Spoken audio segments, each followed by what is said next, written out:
ముఖ్యమంత్రి నియమించిన త్రిసభ్య కమిటీ ఆధ్వర్యంలో తమ సమస్యలు పరిష్కార దిశగా సాగుతున్నాయని అమరావతి రైతులు విశ్వాసం వ్యక్తం చేస్తున్నారు. అధికారుల్ని తరచుగా మార్చడం వల్లే ఇబ్బందులు వస్తున్నాయని అభిప్రాయం వ్యక్తం చేస్తున్నారు.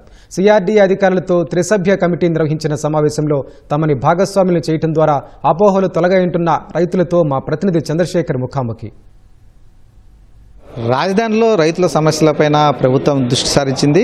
సిఆర్డీఏ ఉన్నతాధికారులు అలాగే ప్రభుత్వం నియమించినటువంటి త్రిసభ్య కమిటీ రైతులతో సమావేశమై వారి సమస్యలపైన చర్చిస్తోంది. ఇప్పటికే సిఆర్డీఏ కమిషనర్ కన్నబాబు రైతు జేఏసీ ప్రతినిధులతో ఒక సమావేశం కూడా నిర్వహించి వారి ముఖ్యమైనటువంటి సమస్యలన్నింటినీ కూడా తీసుకున్నారు. వాటికి సంబంధించి చర్చించేందుకు త్రిసభ్య కమిటీలు కూడా చర్చించి వాటికి పరిష్కారాలు కూడా సూచించే విధంగా కూడా యంత్రాంగం కసరత్తు చేస్తుంది.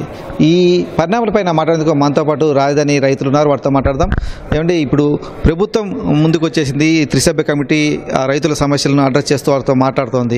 సో ఎలా చూస్తారు ఇవన్నీ? మీకు హోప్స్ అయితే వచ్చాయంటే మీకు కొన్ని అనుమానాలు అయితే ఉన్నాయి కదా, సమస్యల గురించి పట్టించుకోవడం అభిప్రాయం ఉంది కదా, అని ఇప్పుడు ఎట్లా పరిష్కారానికి ఒక అడుగుపడింది అనుకోవచ్చు ఎట్లా? మన ముఖ్యమంత్రి గారు సిఆర్డీ ఆఫీస్ ఓపెనింగ్ రోజు ముగ్గురిని కమిటీ వేశారు. మా ఎమ్మెల్యే గారు శ్రావణ్ కుమార్ గారికి కొంచెం అవగాహన ఉందండి.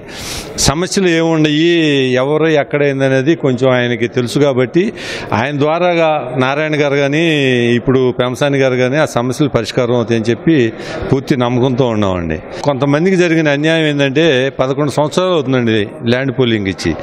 ల్యాండ్ పూలింగ్ ఇవ్వనాల దాంట్లో ఇచ్చారండి. అయ్యి ఒక్కో రైతుకు 3 ప్లాట్లు 4 ప్లాట్లు 2 ప్లాట్లు ఉండే ఎల్ఏలో పాట ప్లాట్లు, వాళ్ళేమో సిఆర్డీ ఆఫీస్ చుట్టూ తిరుగుతున్నారు. అది మరి ల్యాండ్ ఎక్స్టేషన్ చేస్తారా లేకపోతే ఆ రెవెన్యూలోనే వేరే సాటిస్తారనేది ఆలోచన ముందు చేయాలండి. ఇదివరకు అడిషనల్ కమిషనర్ గారు ప్రవీణ్ గారు ఉండేవాడు, ఆయన కొంత అవగాహన ఉంది. మళ్ళీ ఆయన ట్రాన్స్ఫర్ అయ్యారు, ఇప్పుడు భార్గవ్ గారు వచ్చారు. మళ్ళీ ఆయన ఇదంతా అర్థం చేసుకునేదానికి మళ్ళీ టైం పడుతుందండి. మళ్ళీ కమిషనర్ గారు పాత ఆయనేమో కొన్నాళ్ళు ఉన్నారండి, భాస్కర్ గారు.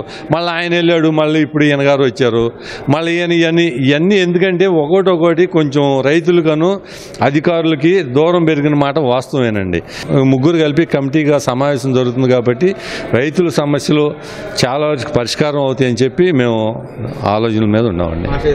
ఉందండి. అపోహలు ఎందుకు ఏర్పడ్డాయి రైతులకి? ఏం చేస్తే బాగుంటుంది? వాస్తవంగా అయితే రాజధాని ప్రాంతంలో అయితే కనుక కాంట్రాక్టులు ఇచ్చిన వర్క్లు కానీ అన్నీ కూడా వేగవంతంగా జరుగుతూ ఉన్నాయి. అధికారులు ఎవరైతే ఉన్నారో అధికారుల అవగాహన లోపం, అంటే ఒక 6 నెలలకి అధికారి మారిపోవడం వలన తలెత్తినట్టు సమస్యలు.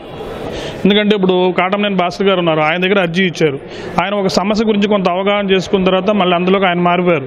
అట్లాగే అసిస్టెంట్ కమిషనర్ సాయి గారు ఉన్నారు, సాయి ప్రేమచంద్ గారు ఉన్నారు, ఆయన మారిపోయారు. అందులో భార్గవ్ గారు వచ్చారు. అట్లాగే కమిషనర్ కన్నబాబు గారు వచ్చారు.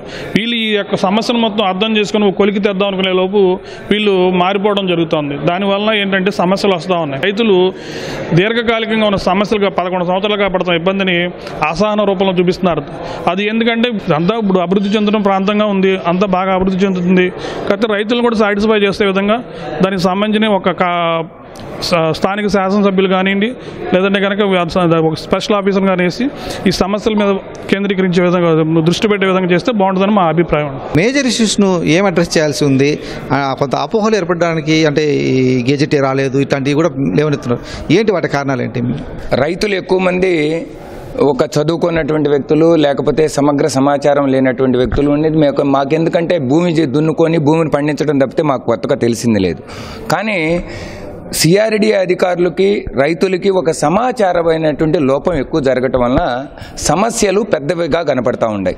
2016లోనే ఒక పారదర్శకత లేని విధానం ద్వారా ఈ గ్రామ కంటాలను నిర్ధారించడం వలన కొంతమంది ఆయాచితమైన లబ్ధి పొందారు, కొంతమైనటువంటి వాస్తవంగా గ్రామ కంఠంగా పొందే వీలు ఉన్నటువంటి వాళ్ళు పొందలేకపోయారు.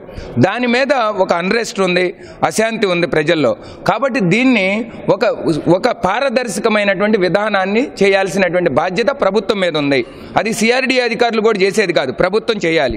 ఆ అసైన్డ్ రైతుల యొక్క రిజిస్టర్డ్ భూముల్ని రిజిస్టర్డ్ యజమానులు గుర్తించడం జరిగింది. కానీ అది 42వ జీవోను రద్దు చేయడం జరిగింది జగన్మోహన్ రెడ్డి గారు. ఇప్పుడు మళ్ళీ కొత్తగా ఆ విధంగా నిర్ధారించడంలో కోర్టుపరమైనటువంటి వివాదాలు నడుస్తాయి అనే ఉద్దేశంతో దాని మీద ఒక విధానమైన నిర్ణయం తీసుకోవాలి. ఆ నిర్ణయం తీసుకునేదాకా ఆ రిజిస్టర్డ్ కాబడినటువంటి ప్లాట్లు కేటాయించిన వాళ్ళకి రిజిస్టర్ చేయడం కుదరదు. ఈ విషయాన్ని రైతులకు తెలియజేయాలి. కొంతమంది ఊహాగానాలు సృష్టిస్తూ ఉండారు చట్టబద్ధత మీద. మనకి విభజన చట్టంలో ఒక సెక్షన్ ఉంది, ఏంది, కొత్తగా ఏర్పాటు చేసుకునే రాష్ట్రం 10 సంవత్సరాల్లో రాజధానిని ఏర్పాటు చేసుకోవాలి అని చెప్పడం జరిగింది. మన రాజధానికి పూర్తి చట్టబద్ధత ఉంది, కేవలం పార్లమెంటులో ప్రకటన మాత్రమే మిగిలి ఉంది తప్పితే దీన్ని చట్టబద్ధత లేననే అపోహను మీరు తొలగించుకోవాల్సిందిగా మీ ద్వారా కోరుతా ఉన్నాను. ఈ స్థాయిలో అమరావతి రాజధాని అభివృద్ధి కావాలంటే కనుక ఈ సమస్యలన్నీ కూడా పరిష్కరించాలి. భూమి ఇచ్చిన రైతుల సమస్యలు ముందుగా పరిష్కరించి ఆ నిర్మాణ పనులు కూడా వేగవంతం చేస్తే కనుక ఎవరికి ఎలాంటి ఇబ్బందులు ఉండని చెప్పేసి రైతులు కూడా చెప్తూ ఉన్నారు. కెమెరామెన్ కేశవతో పునచంద్రశేఖర్, ఈటీవీ న్యూస్, అమరావతి.